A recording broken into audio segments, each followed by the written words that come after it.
Hai, apa kabar semua? Kami dari kelompok 7 akan mempresentasikan hasil penelitian kami tentang gaya arsitektur dari dua bangunan, yang pertama bangunan peribadatan dan yang kedua bangunan publik. Dengan dosen pengajar Dr. Insinyur Yudiwani STMT dan Dr. Insinyur Valeria Woy STMT.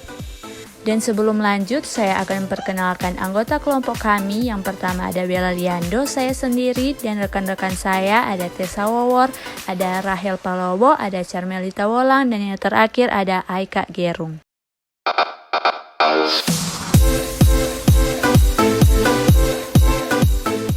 Dan langsung saja kita masuk dalam pembahasan yang pertama, yaitu Gedung Gereja Katedral Hati Tersuci Maria di Manado. Dan sesuai dengan penelitian, gereja ini memakai arsitektur gotik, dan dalam hal ini kami memilih arsitektur gotik menurut Claude Perrault. Claude Perrault merupakan seorang arsitek yang berkebangsaan Perancis yang menjadi tokoh penting dalam perkembangan gaya arsitektur gotik. Pada masa klasisisme Perancis, gaya arsitektur gotik masih sangat-sangat ditentang oleh beberapa tokoh arsitektur yang masih menganut gaya arsitektur klasik, yang dimana mereka berasumsi bahwa tidak diizinkan untuk menyimpang dari praktik-praktik kuno, yang dimana segala sesuatu yang tidak meniru perilaku mereka akan terlihat aneh, berubah-ubah, dan akan menciptakan suatu kesenian yang kacau. Hal yang sepenuhnya baru dalam argumen adalah efisiensi struktural gotik, yang dimana itu adalah keterbukaan interior dan cahaya matahari yang lebih besar yang dimungkinkan oleh pilar-pilar interior yang lebih ramping. Tetapi itu bukanlah sesuatu yang membuat gaya gotik diremehkan. Berikutnya ada tipologi objek gereja. Menurut Kamus Umum Bahasa Indonesia, dikatakan bahwa gereja adalah rumah atau port, tempat beribadah bagi orang Kristiani atau mazhab atau kaum Kristen atau persekutuan atau organisasi umat Kristen yang memiliki aliran yang sama, ajaran dan juga tata cara yang sama, misalnya Katolik, Protestan, dan juga lain-lain. Berdasarkan sumber yang saya jelaskan tadi, maka dapat disimpulkan bahwa gereja merupakan suatu wadah bagi umat Kristen untuk melakukan persembahyangan. Dan jika dikaitkan dengan konteks arsitektur, maka gereja merupakan suatu produk arsitektur berupa bangunan yang dibuat untuk menampung kegiatan peribadatan bagi umat Kristiani. Yang berikut ada fungsi dalam arsitektur menurut Geoffrey Broadbent. Broadbent melontarkan 6 fungsi yang dapat dilakukan. Yang pertama, environmental filter atau penangkal faktor lingkungan, yang dimana bangunan bisa mengontrol iklim serta bisa berperan sebagai saringan atau filter antara lingkungan luar dan juga aktivitas-aktivitas yang dilakukan di dalam bangunan. Bangunan juga bisa membantu untuk membuat kondisi-kondisi agar aktivitas-aktivitas yang nantinya kita lakukan bisa terlaksana atau bisa dilaksanakan dengan baik, dengan menyenangkan, dan terutama dengan kenyamanan. Kita juga bisa mengatur dan juga menata ruangan-ruangan mana yang harus didekatkan satu sama lain dan ruangan-ruangan mana yang bisa dijauhkan satu sama lain. Yang kedua, container of activities atau wadah kegiatan. Bangunan dibuat sebagai tempat atau sebagai wadah kegiatan-kegiatan yang ditempatkan pada tempat khusus atau tempat tertentu. Yang ketiga, capital investment atau investasi atau penanaman modal. Dalam pengertian ini, suatu bangunan bisa memberikan nilai yang tinggi atau nilai lebih pada suatu tapak, dan keduanya dapat menjadi sumber investasi yang baik. Yang keempat, symbolic function atau fungsi simbolik, yang dimana bangunan dapat memberikan simbol-simbol atau nilai-nilai simbolik, terutama pada kegiatan-kegiatan keagamaan atau pada sesuatu yang masih berhubungan erat dengan kebudayaan. Yang kelima, behavior modifier atau pengaruh perilaku. Pada fungsi ini, bangunan dapat mempengaruhi perilaku dan kebiasaan seseorang sesuai dengan suasana ruang. Dan yang terakhir ada aesthetic function. Pada pengertian ini, bangunan-bangunan akan lebih menyenangkan dilihat bila bangunan tersebut tampak bagus, cantik, atau unik, sesuai dengan imajinasi fashionable saat ini. Yang berikut elemen dalam arsitektur gotik berdasarkan perkembangannya. Pembagian elemen pada arsitektur gotik berdasarkan periodenya dapat dikelompokkan menjadi beberapa elemen penyusung ruang yang terdiri atas elemen struktur dan elemen non-struktur. Berikut adalah elemen-elemen dari dasar teori arsitektur gotik yang dibagi menjadi beberapa bagian. Yang pertama ada landasan kolom. Landasan kolom pada periode early Gothic berbentuk persegi dengan dekorasi pada bagian bawah kolom, dan pada high Gothic berbentuk persegi dengan corakan-corakan tertentu. Pada late Gothic berbentuk mengikuti bentuk badan kolom dengan ukiran-ukiran tertentu, dan pada neo Gothic berbentuk mengikuti badan kolom namun dibuat lebih sederhana. Berikutnya ada badan kolom. Badan kolom pada early Gothic berbentuk lingkaran yang disatukan dengan pola lingkaran-lingkaran kecil yang mengelilinginya. Pada high Gothic terbentuk dari 4 lingkaran yang disatukan dengan pola lingkaran-lingkaran kecil atau pola ukiran di antaranya atau di tengah-tengahnya. Pada late Gothic menyerupai high Gothic namun dengan pola yang jauh lebih detail daripada high Gothic. Yang berikutnya ada neo Gothic, terbentuk dari 4 pola lingkaran besar dengan 2 bola lingkaran kecil di antaranya. Dan berikutnya ada kepala kolom. Kepala kolom pada periode early, high, light, dan neo Gothic pada semua periode ukirannya menggambarkan bentuk flora, dan pada late Gothic terdapat ukiran-ukiran wajah manusia. Yang berikutnya ada flying buttress. Flying buttress pada periode early, high, dan late Gothic menggunakan semua gereja menggunakan flying buttress, dan pada periode neo Gothic tidak semua gereja menggunakan flying buttress. Yang berikutnya ada rib vault, yang dimana seluruh periode Gothic, seluruh gereja pada periode Gothic menggunakan rib vault. Yang berikutnya ada kuba. Biasanya tidak terdapat kuba pada setiap gereja kecuali pada Gothic di Italia yang diduga karena adanya pengaruh arsitektur setempat yang dinamakan Siena Duomo. Yang berikutnya ada atap pelana, yang dimana pada seluruh periode Gothic menggunakan atap pelana. Dan yang berikutnya ada dinding. Seluruh gereja pada periode Gothic menggunakan dinding yang terdiri dari 3 bagian. Berikutnya ada pintu. Pintu pada periode early Gothic berbentuk melengkung di bagian atasnya. Pada periode high dan late Gothic memiliki point arch dengan ornamen ukiran di atasnya. Pada neo Gothic berbentuk persegi panjang dengan ornamen berbentuk point arch. Dan berikutnya ada jendela. Jendela pada early Gothic berbentuk point arch tanpa ornamen di sekitarnya. Berikutnya pada high Gothic berbentuk lebih variatif dengan bentuk point arch. Dan pada late Gothic penggunaan ornamennya yang lebih detail, dan pada neo Gothic penggunaan pada lingkaran pada bagian atas dan 2 point arch di bawahnya. Dan berikutnya ada rose window. Rose window pada early Gothic belum berpola radial. Pada high Gothic mulai berpola radial. Pada late Gothic mulai terlihat pembagian dari pola radialnya, dan pada neo Gothic pola radial sangat-sangatlah jelas. Masih dengan menara pada periode early Gothic memiliki bentuk dasar oktagonal. Pada periode high dan late Gothic memiliki bentuk dasar oktagonal dan proporsinya yang lebih ramping. Pada neo Gothic, bagian dinding menara membentuk segitiga mengikuti segmen daripada atap. Yang berikutnya ada kaca patri. Kaca patri dalam setiap periode gotik pada setiap gereja menggunakan kaca patri pada umumnya.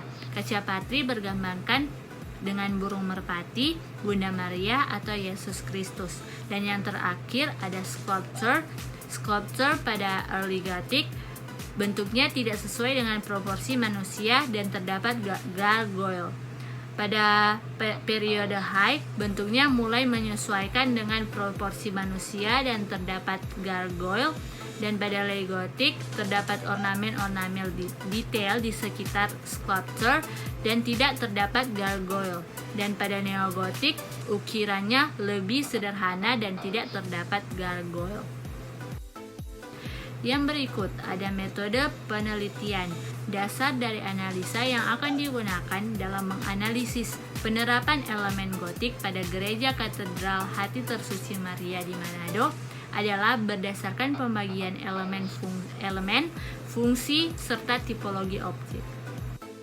Berikutnya kita masuk dalam hasil analisa Gereja Katedral Hati Tersuci Maria di Manado. Gereja ini terletak di Jalan Samratulangi, nomor 55A, Manado, Sulawesi Utara. Didirikan pada tahun 1932 sampai 1933. Direnovasi pada tahun 2003 sampai tahun 2010. Luas lahan gereja ini sekitar 2000 meter kuadrat. Untuk tipologi bangunan gereja Katolik. Nah, pembagian ruangan pada gereja ini masih sesuai dengan teologi yang sejak dahulu digunakan sebagai dasar pembangunan gereja Katolik. Hanya saja, pembagian ruangan pada gereja ini cukup sederhana, tidak seperti pada gereja-gereja Katolik pada zaman mula-mula. Begitu pula dengan luasan dari bangunan ini, tidak seperti katedral lainnya. Hanya saja, ciri khas katedral ini masih sangat nampak mulai dari fasad bangunan maupun ornamen-ornamen yang semakin menambah karakteristik gereja katedral bergaya gotik ini. Masuk pada fungsi dalam arsitektur menurut Geoffrey Broadbent. Pada bangunan gereja katedral Hati Tersuci Maria ini terdapat 4 fungsi arsitektur yang nampak, yaitu yang pertama ada aesthetic function, yang kedua ada behavior modifier, yang ketiga ada symbolic function, yang keempat ada container of activities, dan berikut beberapa penjelasannya. Yang pertama adalah aesthetic function. Nah, pada bangunan ini terdapat unsur nada pada bagian tampak depan, unsur keseimbangan yang sangat nyata ketika kita lihat pada gambar ada 2 menara di sebelah kanan dan sebelah kiri. Ada juga unsur keselarasan dan unsur irama yang tampak dari pahatan yang berada di atas pintu dan jendela gereja. Ada juga unsur tata letak yang sesuai dengan bangunan gereja katedral pada umumnya. Ada unsur kesatuan atau unity, ada unsur hiasan, unsur bahan material, dan unsur proporsi. Itu semua menandakan bahwa bangunan ini memiliki fungsi estetika yang bukan hanya dapat dinikmati oleh penglihatan kita, tetapi juga dapat dinikmati oleh indera lainnya seperti indera pendengaran. Selanjutnya yang kedua, behavior modifier. Nah, bangunan keagamaan pada umumnya memang mampu mempengaruhi kebiasaan dan perilaku manusia yang berada di dalamnya maupun yang berada di sekitar bangunan tersebut. Begitu pula dengan gereja ini. Suasana yang sepi dan damai yang dihasilkan dari warna ruangan serta ukuran ruangan yang cukup besar dengan plafon yang cukup tinggi. Lalu yang ketiga ada symbolic function. Fungsi simbolik pada gereja Katolik sangat nampak pada patung-patung serta kaca patri yang menghiasi selubung bangunan yang mengisyaratkan bahwa itu adalah bangunan gereja. Selanjutnya ada container of activities, di mana gereja mewadahi jemaat untuk melakukan peribadatan sehingga bangunan ini memiliki fungsi container of activities. Selanjutnya kita masuk pada elemen struktural pada Gereja Katedral Hati Tersuci Maria. Yang pertama ada kolom. Untuk bentuk kolom sendiri, ini terdiri dari 4 buah pola setengah lingkaran yang disisipkan sebuah pola setengah lingkaran kecil di antaranya sehingga membentuk pola selang-seling antara lingkaran besar dan lingkaran kecil. Badan kolom ini bermaterial beton yang diberi finishing warna putih. Pada bagian kepala kolom terdiri dari ukiran yang menyerupai ukiran pada landasan kolom. Untuk bentuk ukiran pada kepala kolom ini lebih sederhana dibandingkan dengan ukiran yang terdapat di keempat periode Gotik. Selanjutnya untuk landasan kolom. Pada objek studi sendiri, bentukan landasan kolom adalah geometri yang teratur seperti pada era neogotik. Untuk badan kolom sendiri memiliki pola cluster yang menyerupai pada era neogotik. Dan untuk kepala kolom memiliki ukiran dengan bentuk geometri garis sederhana yang sama seperti pada era High Gothic. Pada dinding pemikul, pada objek studi yang kami amati tidak memiliki flying buttress, maka dapat disimpulkan bahwa objek studi masuk ke periode neogotik. Pada objek terdiri dari bentuk vault di mana secara visual di bagian interior memiliki tampilan yang serupa dengan gaya gotik pada umumnya namun berbeda pada sistem strukturnya. Untuk bagian kubah sendiri, bentuk kubah pada gereja ini memiliki ornamen di bagian atas kubah. Nah, untuk atap plananya diapit oleh 2 buah menara di bagian kiri dan kanan. Selanjutnya kita masuk pada dekorasi. Untuk bagian dekorasi sendiri pada bangunan Gereja Katolik Hati Tersuci Maria terdapat ukiran di bagian jendela, kolom, dan pintu. Tetapi untuk ukirannya sendiri tidak seperti keempat era. Dan untuk ornamentasi memiliki pola ornamen di sekelilingnya yang sama dengan keempat era, yaitu Early Gothic, High Gothic, Late Gothic, dan Neo Gothic. Untuk bagian menara pada objek studi yang kami amati memiliki bentuk lancip di bagian ujungnya yang sama seperti gereja pada era High Gothic dan Late Gothic.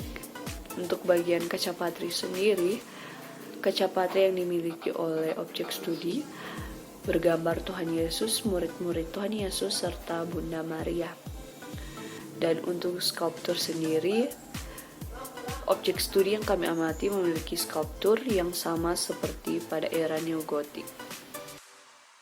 Nah, berdasarkan hasil analisa, ditemukan bahwa sebagian besar penerapan elemen arsitektur gotik yang diterapkan pada objek studi diadaptasi dari elemen arsitektur gotik yang berasal dari periode neogotik.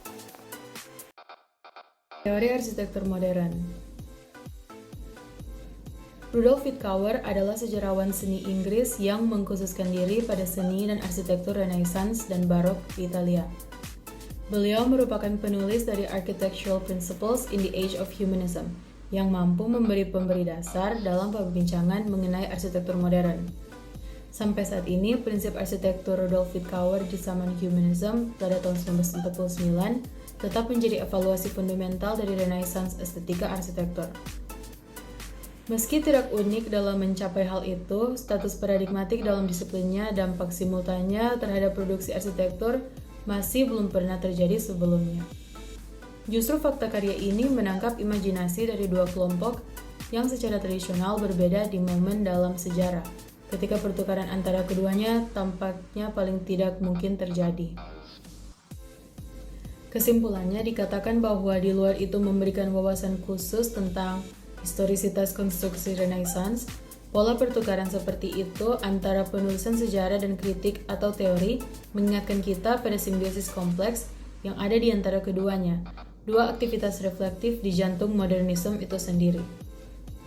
Dalam hal ini, istilah modern lebih dari sekedar ketidakpuasan dengan apa yang datang sebelumnya. Modernisitas memiliki pengertian yang lebih dalam, yang juga dipengaruhi oleh konteks budaya yang lebih luas. yaitu sesuatu yang perlu diubah. Perspektif kritis ini haruslah dikumpulkan dari sikap dan teori budaya, filosofis, dan ilmiah yang mencirikan pencapaian inti periode modernis. Tipologi objek kafe. Pengertian.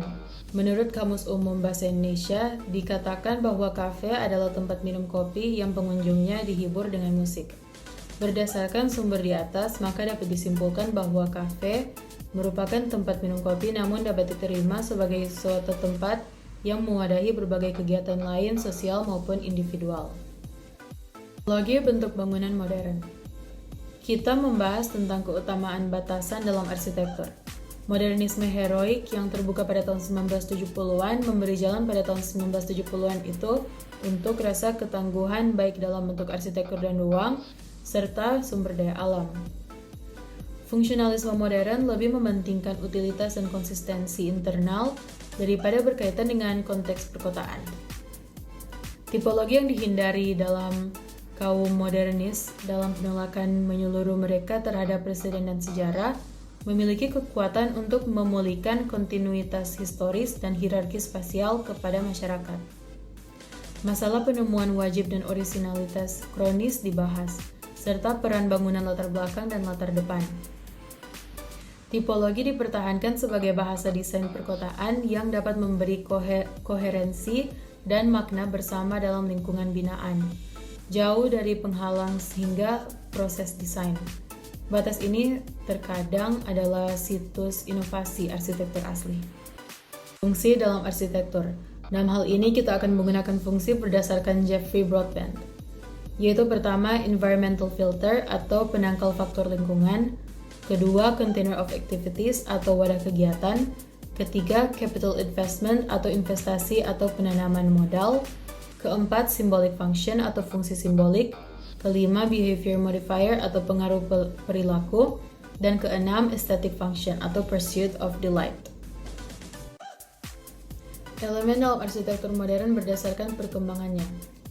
Elemen-elemen arsitektur modern dapat dibagi sebagai berikut. Pertama, kurangnya ornamen.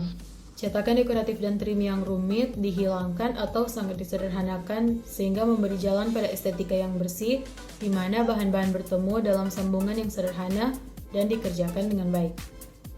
Kedua, penekanan pada bentuk persegi panjang dan garis horizontal dan vertikal. Bentuk-bentuk rumah adalah kotak-kotak dasar dan kotak-kotak yang bertautan. Bahan sering digunakan dalam bidang yang terdefinisi dengan baik, dan bentuk vertikal disandingkan dengan elemen horizontal untuk efek dramatis. Ketiga, penekanan pada kejujuran bahan.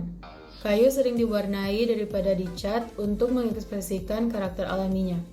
Dalam banyak kasus, kayu eksterior juga diwarna sehingga tekstur dan karakter kayu dapat diekspresikan. Keempat, penekanan pada ruang interior yang terbuka dan mengalir. Ruang hidup tidak lagi ditentukan oleh dinding, pintu, dan lorong.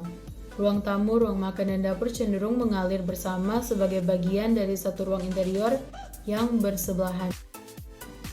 Metode penelitian. Dasar analisis yang akan digunakan dalam menganalisis penerapan elemen modern pada bangunan kafe Starbucks di kawasan adalah berdasarkan pembagian elemen, fungsi, serta tipologi objek. Baiklah, sekarang saya akan menjelaskan tentang hasil analisa dari bangunan Starbucks kawasan Megamas Manado. Yang dimana bangunan ini terletak di Jalan Laksada John Lee, Titiwungan Selatan, Kecamatan Serio, Sulawesi Utara, yang dibangun pada tahun 2019. Mengenai tata ruang dari bangunan Starbucks ini, bangunan ini menggunakan open space plan, yang dimana open space plan itu terdapat pada kafe-kafe pada umumnya. Selain itu, ukuran dari bangunan seperti bangunan kafe ini dengan 2 lantai, yang dimana pada lantai kedua menggunakan ruangan tanpa dinding. Mengenai tampak dari bangunan ini terlihat dari fasadnya yang minimalis, tanpa ornamentasi-ornamentasi berlebihan, dan menggunakan warna-warna natural. Untuk selubung bangunan ini menggunakan material tekstur kayu dan batu-batu alami sebagai selubung bangunan. Karakteristik seperti ini dapat menegaskan bahwa bangunan Starbucks ini menggunakan gaya arsitektur modern. Pada bangunan Starbucks ini terdapat 4 fungsi arsitektur yang begitu nampak, yaitu yang pertama, aesthetic function, yang dimana pada bangunan Starbucks ini, estetikanya tampak pada kesederhanaan fasadnya, penggunaan bentuk-bentuk relatif dasar, dan aplikasi warna-warna kalem, serta tekstur alamiah yang menghasilkan keindahan yang mendasar yang memenuhi fungsi estetika. Yang kedua, behavior modifier. Kita dapat melihat pemenuhan fungsi ini berdasarkan tata ruang Starbucks, pemanfaatan open plan yang menghasilkan nuansa kebersamaan dan pengarahan untuk memadai norma-norma dengan mengenal ruang sebagai suatu yang digunakan bersama. Yang ketiga adalah symbolic function. Fungsi simbolik pada bangunan ini, sekalipun kurangnya ornamentasi, adalah label yang ditampilkan pada fasad yang menandakan brand Starbucks. Yang keempat, container of activity. Sebagai tempat rekreasi, bangunan ini juga dapat menjadi untuk tempat bekerja. Bangunan Starbucks sebagai kafe mampu memenuhi fungsi ini dengan mewadahi aktivitas-aktivitas pengguna.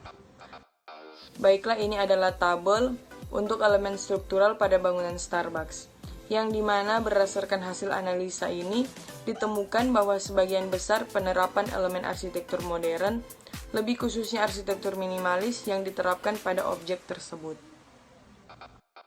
Dan yang terakhir kita masuk dalam kesimpulan. Dari analisa penerapan elemen arsitektur gotik pada gereja Katedral Hati Kudus Tersuci Maria ini dapat terlihat bahwa dari 16 unsur yang dianalisa, banyak unsur diantaranya diadaptasi dari elemen bangunan yang terdapat pada periode arsitektur neogotik, sehingga disimpulkan bahwa penerapan elemen arsitektur gotik pada gereja didominasi oleh arsitektur gotik yang berasal dari periode neogotik. Unsur lain yang tidak menyerupai periode gotik meliputi bentuk kepala kolom, ribet vault, kubah, menara, dinding, serta jendela. Keenam elemen ini memiliki perubahan bentuk baik secara visual maupun sistem penerapannya dalam bangunan dari segi strukturnya. Pada perbedaan penerapan, elemen bangunan yang tidak menyerupai periode gotik ini terlihat adanya penyesuaian bangunan dengan teknologi dan ilmu pengetahuan yang telah berkembang pada masa kini.